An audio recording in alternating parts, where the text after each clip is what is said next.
రావాలంటే కూడా ఎవడు వాడు పోయినా మీరు వచ్చింది ఎప్పుడండి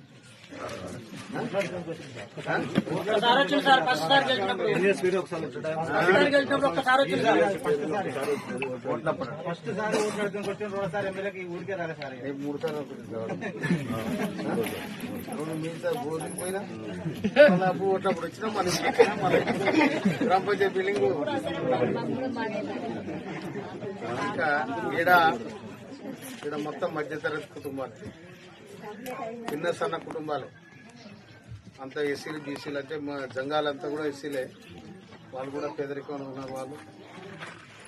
వాళ్ళు అసలు వాళ్ళ వృత్తి ఏందో అదేందో వాళ్ళ భక్తులు తిరుగుతారు ఇంకా ఇక్కడున్న గుజరాతులు కానీ యాదవులు కానీ 24 గంటలు కష్టపడితేనే వాళ్ళ భక్తులు ఆ పొలంతో ముడిపడిన సంసారాలు ఇవన్నీ కూడా